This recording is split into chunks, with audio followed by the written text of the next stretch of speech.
Bonjour, nous sommes le jeudi 29 septembre 2022, euh, l'avant-dernier jour du mois de septembre 2022, et il en sera terminé de ce mois de septembre.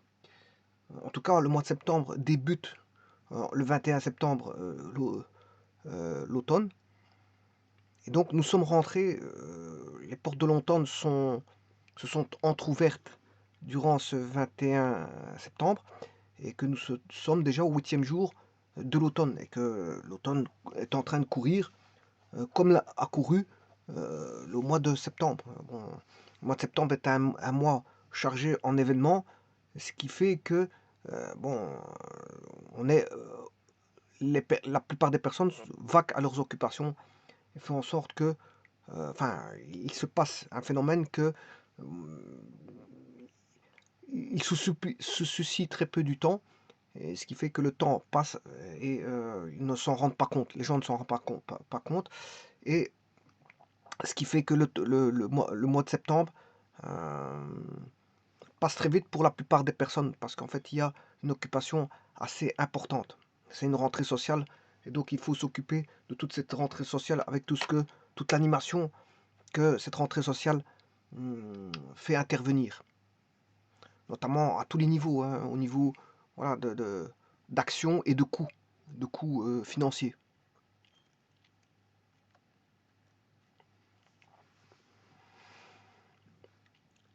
On demande ici de résoudre une équation trigonométrique en cosinus, où on a cosinus x fois cosinus 4x est égal à cosinus 2x fois cosinus 3x. Alors, comment répondre à ce genre d'équation? Serait-on animé d'une certaine forme d'imagination qui ferait que le membre de droite viendrait se placer au membre de gauche? Bien sûr avec un moins.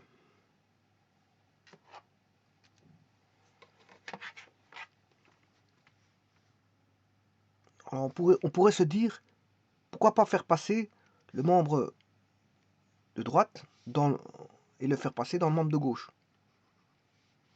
C'est-à-dire, je reprendrai le membre de droite qui est cos 2x fois cos 3x.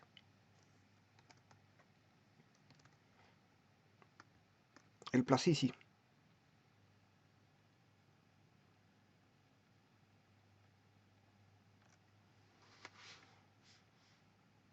Et avoir une soustraction de tout de cosinus.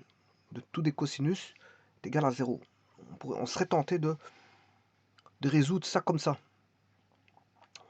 C'est-à-dire, comme on est assez habitué à, quand on voit des équations, à tout transformer pour remettre tout tout le membre de droite, le ramener dans le membre de gauche, ce serait une possibilité. Ce serait une possibilité. Sachez qu'il y a beaucoup plus facile que ça. Il y a beaucoup plus facile que ça. Donc je ne vais pas être animé de cette façon de faire, mais d'une autre façon, en laissant les cosinus là où ils sont. Simplement ici, qu'est-ce qui se passe? On a une équation contenant que des cosinus. On a cosinus x, cosinus 2x dans le membre de droite, cosinus x dans le membre de gauche, cosinus 3x dans le membre de droite et cosinus 4x dans le membre de gauche. Donc on a cosinus x, cosinus 2x, cosinus 3x et cosinus 4x. Donc on a cosinus x, bon, vous connaissez la fonction cosinus x.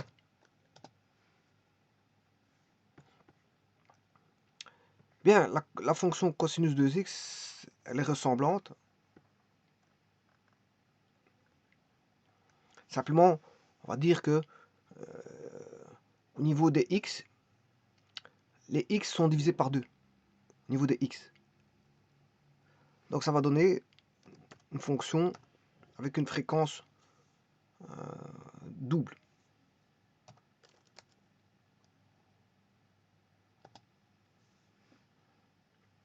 Donc fréquence double, ça veut dire période moitié. Hein. C'est-à-dire période moitié.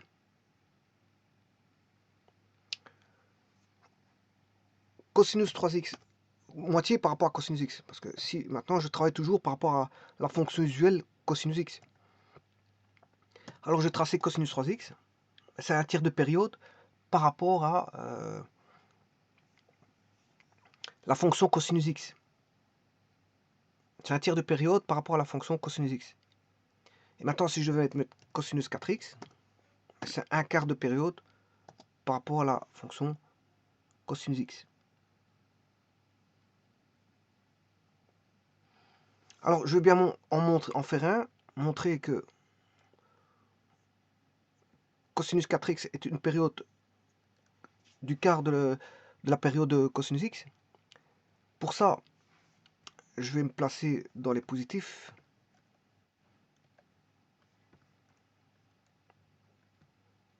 Refaire un zoom. Et prendre une période.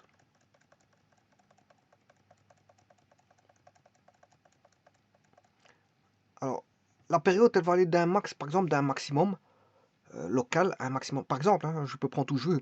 Par exemple, par rapport à des racines, ou par rapport à un maximum local, ou par rapport à n'importe quel point. Par n'importe quel point, on peut mesurer ce décalage. C'est ce qu'on appelle voilà, une mesure de décalage. Hein. On va mesurer un décalage. On peut prendre l'axe où on veut. Bon, moi, pour faciliter les choses, je vais partir d'un maximum local à un autre maximum local. Et ça fait une période. Par exemple, je vais avoir x égale 0. Je vais commencer en x égale 0 parce qu'il y a un maximum local. Alors le maximum local, vous aurez compris qu'il est en 0,1. Pour autant que GeoGebra travaille. Parce que là, il a planté. On va attendre un petit peu.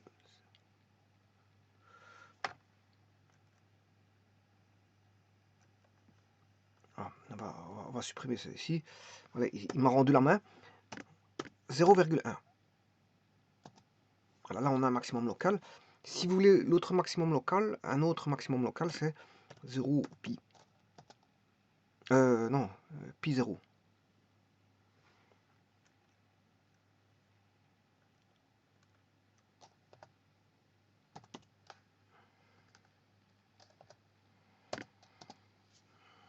Deux pi. Je sais pas pourquoi je dis pi. C'est 2 pi. Voilà, 2 pi et c'est pas 0, c'est 1. Voilà, là on y est. Donc ça c'est le second maximum local. Vous voyez que la première droite x égale 0 passe par A et la seconde droite va passer par x égale pi. 2 pi. Je sais pas qu'est-ce que j'ai avec ce pi, mais c'est 2 pi. Voilà, et là vous mesurez la période qui vaut 2 pi pour la fonction cosinus. Comme je vous l'ai dit, j'ai pris deux maximums locaux, j'aurais pu prendre deux minimums, enfin on dit deux maximums locaux, hein. Deux maximums locaux, j'aurais pu prendre deux minimums locaux, voire deux, voilà, voire d'autres points.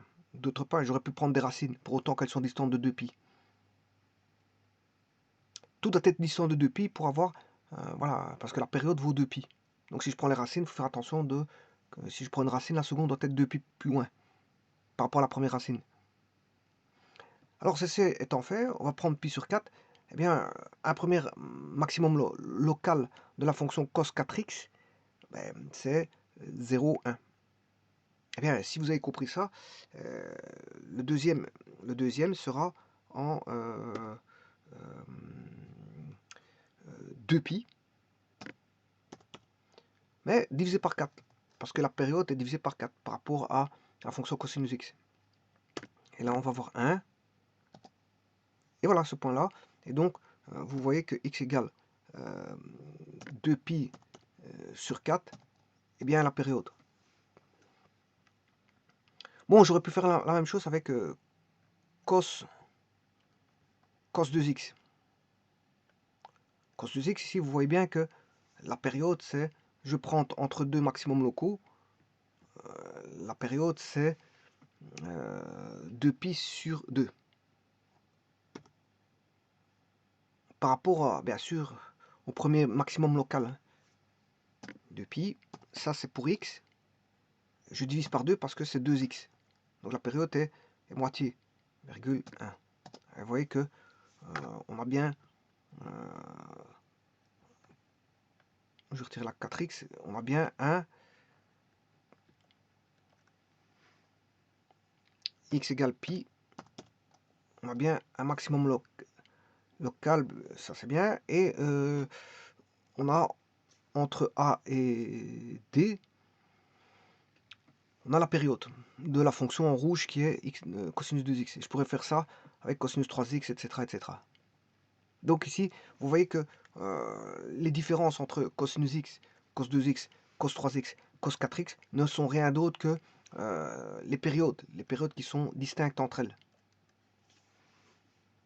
Il y en a une par rapport à cosinus x qui a fonction usuelle, eh bien, par rapport à cosinus x qui a fonction envers, eh bien, on divise la période par 2 pour cosinus 2x, la période par 3 pour cosinus 3x et la période par 4 pour cosinus 4x. Et c'est comme ça qu'on construit les fonctions périodiques cos x, cos 2x, cos 3x et cos 4x par rapport à la fonction usuelle cos x.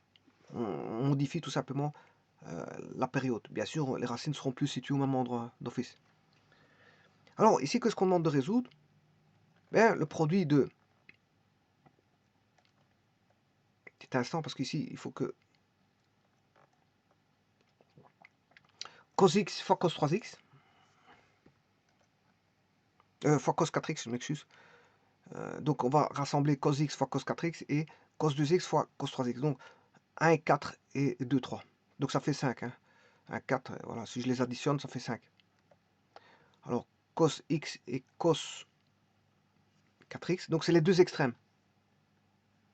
C'est les deux extrêmes et les deux internes. Donc, f et p et g et h. Donc, on va faire f fois p. Voilà que donne f fois p. Et voilà que donne g fois h. On va aller les visiter. Là, ça fait un peu trop de fonctions. On ne voit plus rien. On ne sait plus analyser quoi que ce soit. Voilà, et ça donne ceci. Donc, la première fonction, la voici. Cos x fois cos 4x.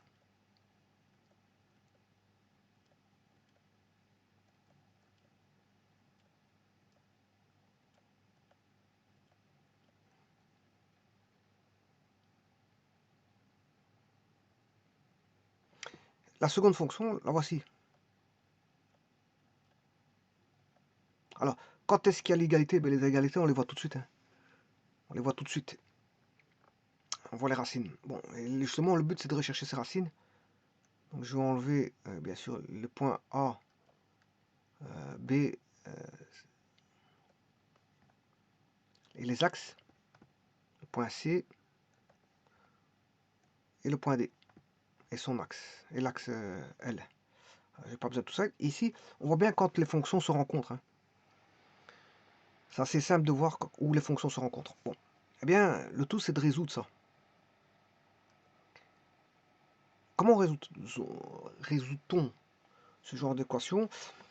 Ce qui me vient à l'esprit, c'est sûrement pas de mettre à gauche, parce que je préfère avoir des cosinus dans les deux membres pour pouvoir simplifier les cosinus. Donc, c'est de se dire que a-t-on la possibilité d'avoir, par rapport à deux cosinus, un cosinus alpha, ici, bien sûr dépendant de x, et un cosinus bêta dépendant bien sûr de x, de telle manière à se dire que deux cosinus sont égaux si, bien sûr, les angles sont soit égaux ou opposés. Voilà, donc c'est pour ça que ce genre voilà, de manipulation là, de ramener tout vers la gauche, ne m'intéresse pas parce que je préfère avoir quelque chose ressemblant à ce style. Enfin, une expression écrite, mathématique, trigonométrique, ressemblant à ce style plutôt que au premier. Donc, le premier est à bannir. Hein. Je ne vais pas utiliser ça. Je vais plutôt utiliser celui qui est ici. Alors pourquoi? Parce que on se rend compte tout de suite que cos x fois cos 4x, c'est un produit de cosinus dans le membre de gauche, Et à droite, c'est un produit de cosinus, hein, aussi. Donc, il y a des formules de transformation de somme en produit, voire de produit en somme. Alors, maintenant, j'imagine que beaucoup de gens euh, qui font de la trigonométrie ne maîtrisent pas tout à fait leurs formules euh, et qui les maîtrisent que parfois, et encore, pas tout le temps, le jour d'un examen, d'une interrogation. Donc, il les étudie en fait que pour l'examen ou l'interrogation. Or, les formules de trigonométrie doivent être connues, je veux dire, archi connues dès le moment où vous commencez. Les formules de trigonométrie, c'est comme quand on fait de la musique, c'est un peu la même chose. Mais dès le moment où vous commencez les notes musicales, ben, il faut les connaître par cœur pour pouvoir soit chanter ou soit faire de la musique via un instrument. Donc, c'est un peu la même chose, hein. Bon, ça demande de pratiquer, je veux dire. Si vous faites de la trigonométrie, ben, dès le moment où vous étudiez la trigonométrie, vous devez connaître les formules le jour même que vous avez vu les formules, hein. Si le jour, un jour, euh, un temps T, si vous voyez les formules, ben, il faut connaître les formules à ce temps T et ne pas laisser passer, je veux dire, du temps et de se dire, bon, j'étudierai les formules le jour euh, de l'interro ou de l'examen. Parce que bon, là, c'est pas comme ça qu'on fait de la trigonométrie. Donc, la trigonométrie, dès le moment où vous voyez les formules, il faut les connaître par cœur. C'est que comme ça qu'on évolue au niveau de la, voilà, au niveau de, voilà, des calculs du domaine de la trigonométrie. Alors, qu'est-ce qu'on a? On a sin P plus sin Q, sin P moins sin Q, cos P plus cos Q, qui sont les formules de Simpson, hein. Ici, on a des sommes de deux sinus, différence de deux sinus, somme de deux sinus, somme de deux cosinus, et vous aurez compris qu'il y a la différence de deux cosinus. Donc, il y a somme de deux sinus, c'est le premier. Le second, c'est la différence de deux sinus. Le troisième, c'est la somme de deux cosinus. Et la dernière, c'est la différence de deux, euh, différence de deux cosinus. Alors pourquoi j'écris ça va-t-on me dire? Mais tout simplement parce que en fait, là, ce sont des produits que je vais transformer en somme. Cos x fois cos 4x, ce sont des produits. Et cos 2x fois cos 3x, ce sont des produits. Et je transforme en somme. Donc on peut transformer de somme en produit ou de produit en somme, hein. Donc les formules de Simpson n'est pas une vue avec un sens, hein. Il n'y a pas un sens à ça. Vous pouvez aller le faire dans les deux sens. Ça se passe dans les deux sens, ces formules-là. C'est pas que on a une somme, on va transformer uniquement en produit. Non, on peut avoir des produits transformés en somme. Donc on va partir du membre de droite. Une égalité, ça va dans les deux sens et pas dans un seul sens, hein.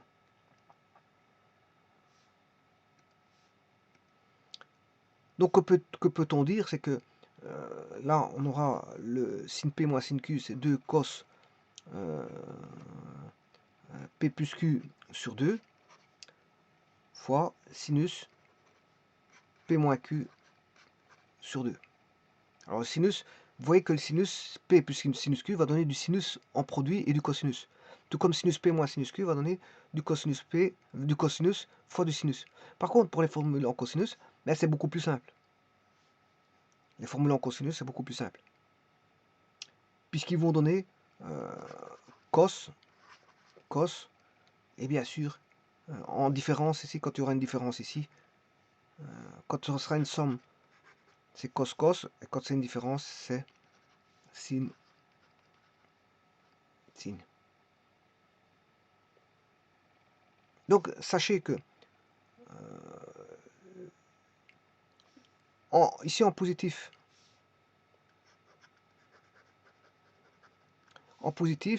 ça va donner du sin et du cos, et en négatif, ça va donner du cos et du sin.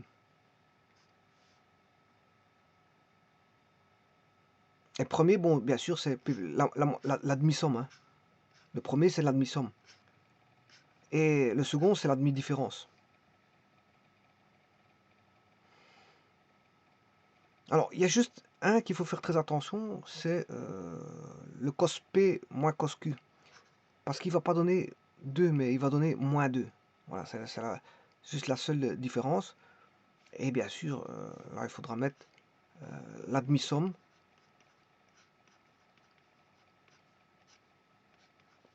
et ici la demi-différence. Donc c'est ce qu'on appelle les formules de Simpson. Donc je dirais attention à ce moins-ci. Quand vous faites cos P moins cos Q.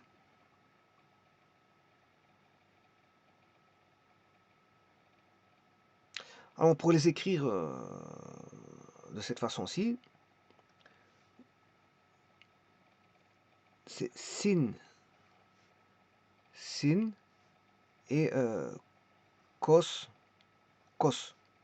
Pour les deux extrêmes, vous pouvez entrevoir ça. Il y a beaucoup de façons de voir les choses hein, pour les retenir. Soit si vous retenir sin, voilà, et cos, et puis c'est fini. Hein, sauf qu'il faudra retenir qu'il y a un moins ici pour le cos P moins cos Q. Voilà. Ou alors, ce que vous faites, vous essayez de retenir sin P plus sin Q. Voilà. Et là, vous aurez cos, cot. Et là, vous aurez bien sûr sin, et là, cos. Et le restant, ça va de soi, si ce n'est qu'il faut retenir qu'il y a un moins pour cos P moins cos Q. Bon, il y a différentes façons de retenir. Bon, chacun ses petits trucs.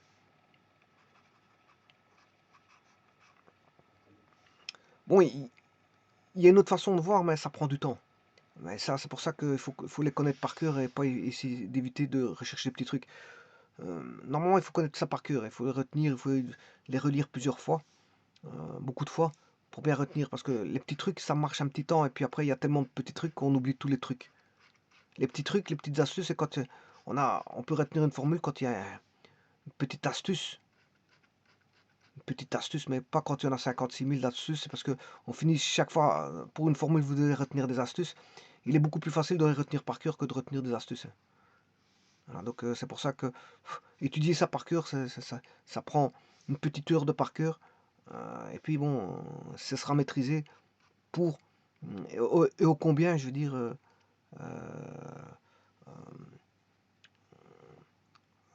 utile de retenir ça par cœur. Ô combien utile de retenir ça par cœur. Parce que ça va vous aider énormément.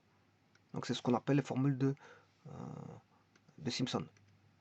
Donc transformation de somme vers produit, c'est-à-dire de la gauche vers la droite, ou de produit en somme. Produit en somme. Alors voyons voir l'équation ici. On a un produit, je le transforme en somme. En plus de ça, c'est des cosinus. Donc, le produit de deux cosinus, attention qu'il n'y a pas de 2. Hein. Le 2, comme il n'y a pas le 2 ici, bien sûr, vous aurez compris, je vais le faire passer par ici. Je multiplie par un demi, puisqu'il n'y a pas de 2 dans le produit. Donc j'écrirai, c'est la formule là qu'il faut utiliser.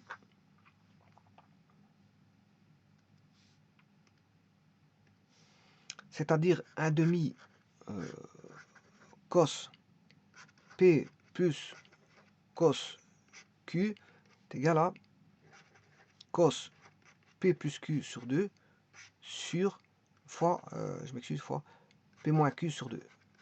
Alors, maintenant, allons voir ceci. Alors, on va voir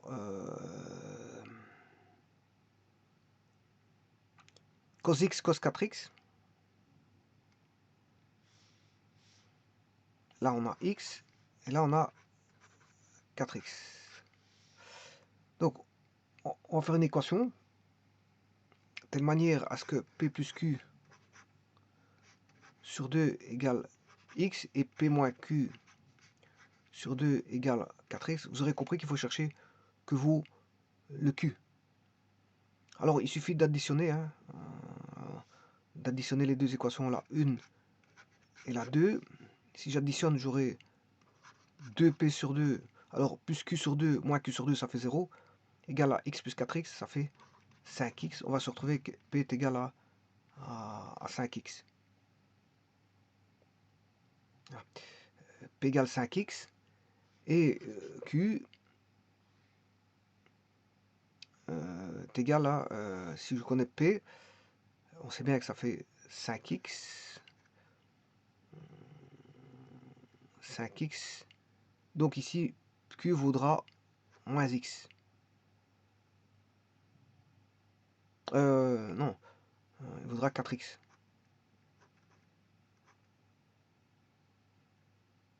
Non, je raconte une bêtise, je raconte une bêtise. Je vais aller au fin fond parce que je voulais trouver la réponse directement comme ça. Voilà, donc P vaut 5x, donc on va regarder que vaut Q. Ça veut dire que P vaut 5x plus Q égale 2x. Donc Q vaudra 2x moins 5x égale moins 3x. Alors effectivement, 5x moins 3x, ça fait 2x divisé par 2, ça fait bien x. Et 5x plus 3x, ça fait 8x, divisé par 2, ça fait 4x. Donc ça, c'est bon. Donc pour le premier, ça va donner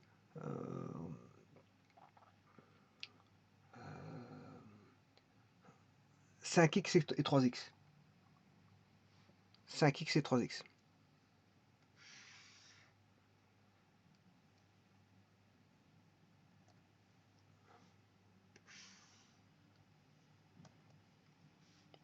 X et 3x.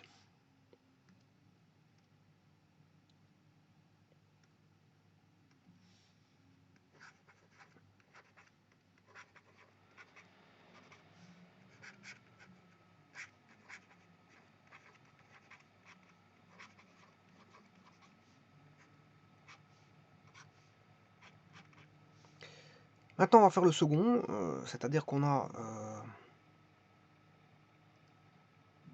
cos 2x et cos 3x.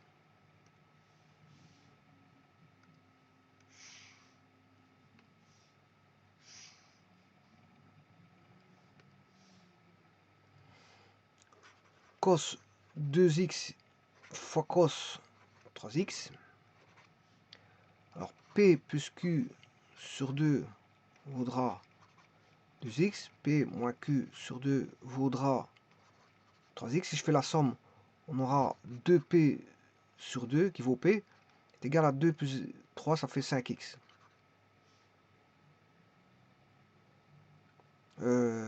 Ici, 5x.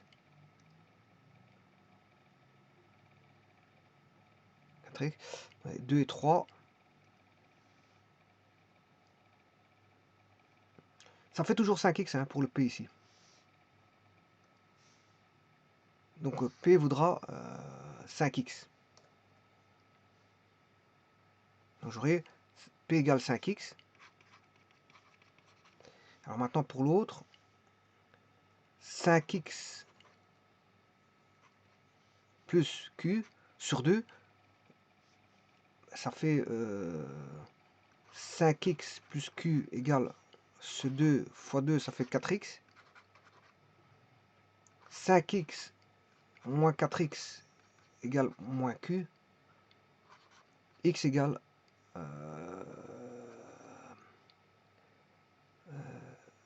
moins Q égale X.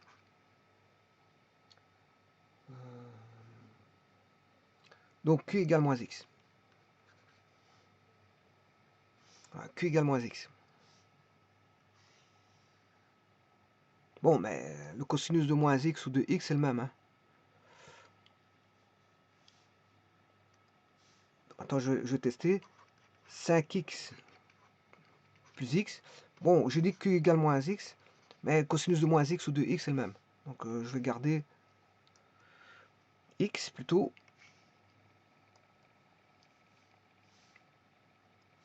Alors 5 plus X sur 2 et enfin 5x moins X sur 2. Alors ça fait 6. 6 divisé par 2, on a bien 3. 5 moins 1, ça fait 4. Divisé par 2, ça fait 2. Donc c'est bon. On a 1 demi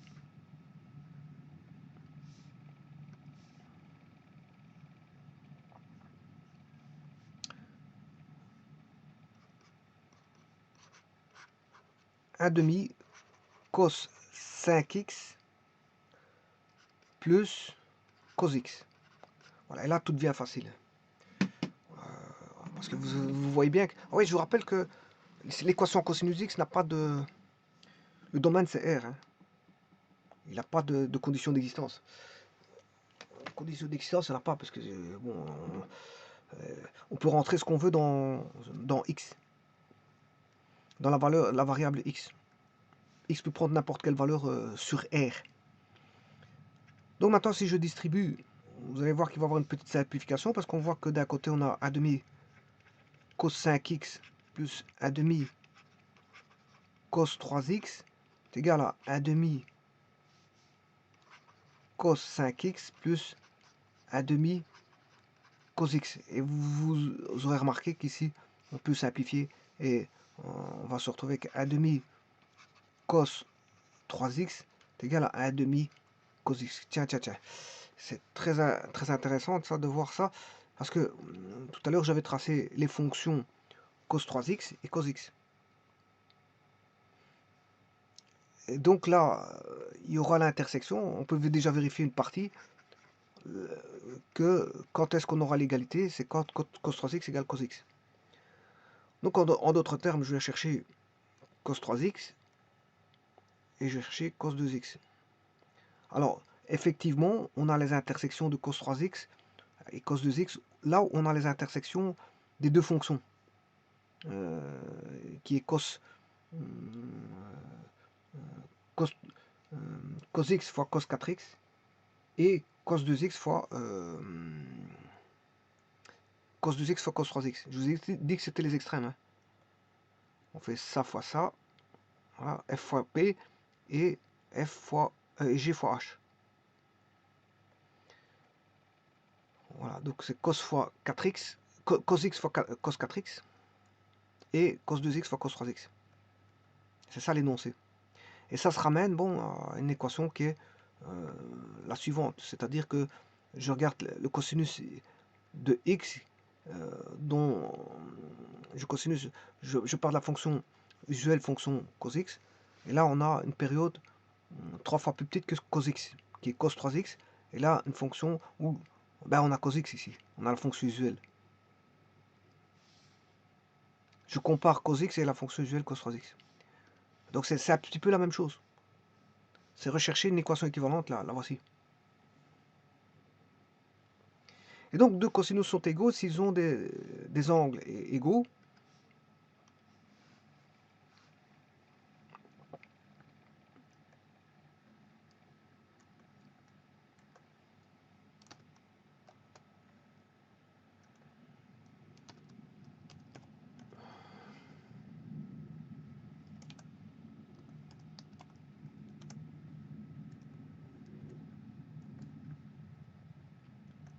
Ou des angles opposés.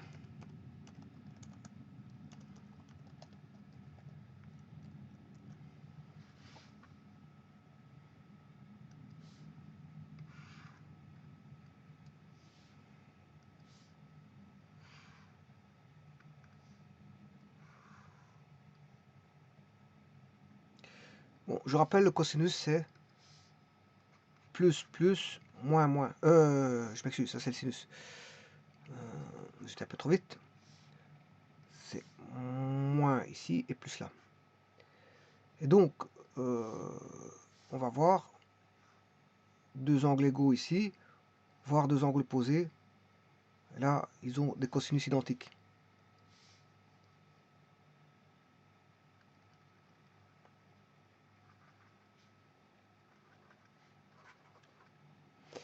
Bon, en angles égaux, on va voir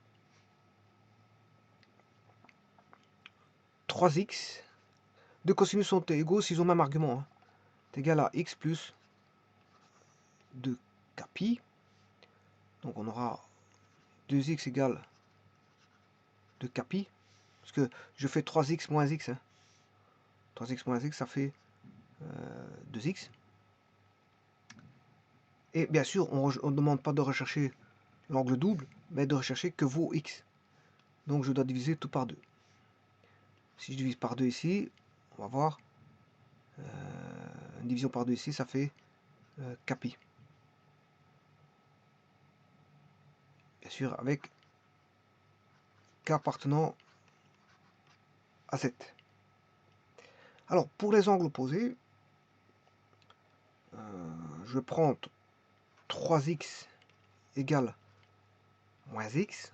Bien sûr, encore une fois, comme c'est la fonction cosinus, plus 2 capi, ce qui fait 4x égale 2 capi, et je divise par 4 égale k pi demi, avec bien sûr k appartenant à z.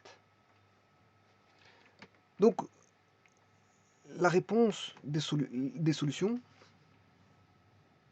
c'est capi et capi demi.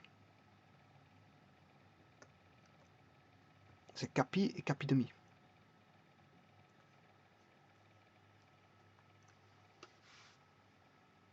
L'ensemble de ces solutions,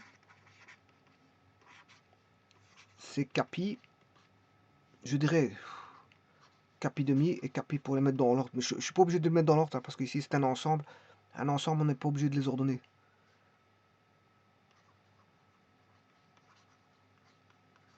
Alors on va tester ça, capi, capi demi, c'est-à-dire tous les pi et pi demi.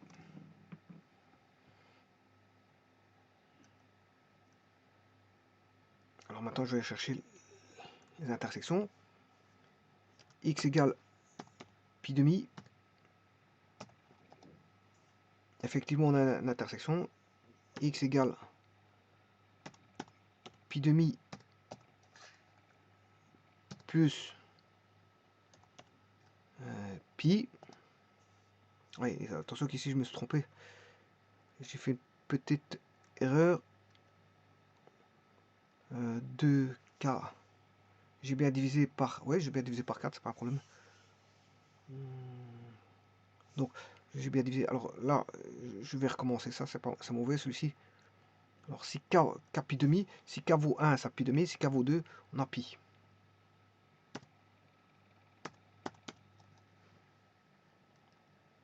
Alors, je vais changer les solutions dans un petit instant.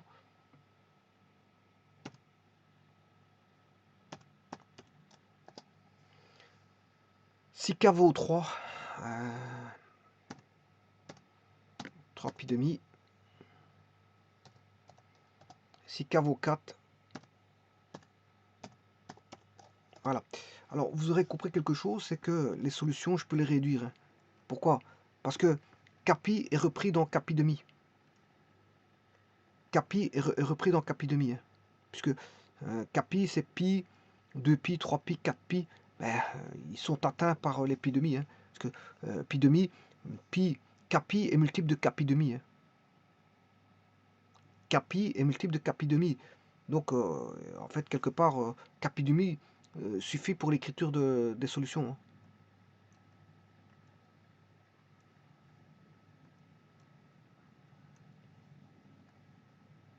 Alors, j'aurais pu prendre des cas négatifs, bien sûr. Hein. Je prends x égale k égale moins 1. J'aurai x égale moins pi demi.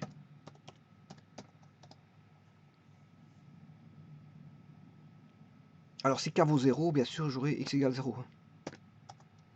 Voilà, et ça, c'est toutes les solutions de cette équation. C'est toutes les racines. Enfin, je m'excuse, hein, c'est toutes les solutions de cette équation, l'égalité de cette équation. Non, les racines, c'est quand ça touche l'axe des x.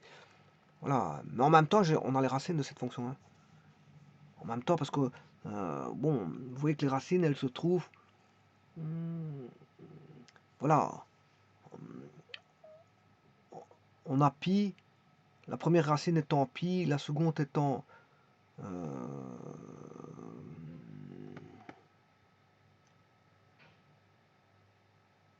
voilà, entre 4 et 5. Entre 4 et 5. Voilà. En même temps, on a les racines. Hein. Voilà, c'est le S, l'axe S montre qu'on a une racine en... On a x égale le S, je vais aller chercher le S, 3 pi demi. Donc on a une racine en M et en S. M c'est pi demi et 3 pi demi. Donc toutes les racines vont venir en 3 pi demi moins pi demi. C'est-à-dire tous les 2 pi demi, c'est-à-dire tous les pi.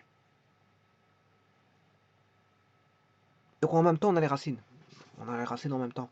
Mais ici ce qu'on recherchait c'est surtout les intersections.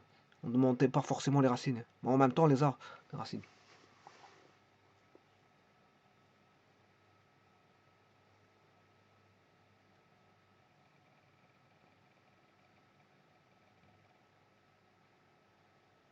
Non, enfin bref, ici c'est pas une question de racine, hein, parce qu'ici c'est deux fonctions. C'est on ne peut pas parler de racine ici, parce qu'ici c'est deux fonctions à part, un produit à gauche et un produit à droite. Donc parce que si je devrais parler de racines, il manque des racines. Vous voyez bien que de quelle racine faudrait-il se concentrer, c'est la fonction de dessus ou de dessous. Voilà, donc ici on ne peut pas parler de racines, ça n'a rien à voir. On ne peut pas parler de racines ici, c'est voilà, c'est des intersections de deux fonctions entre cos x et cos 4x, donc ces deux extrêmes-ci, la multiplication de ces deux-ci et la multiplication de ces deux-là.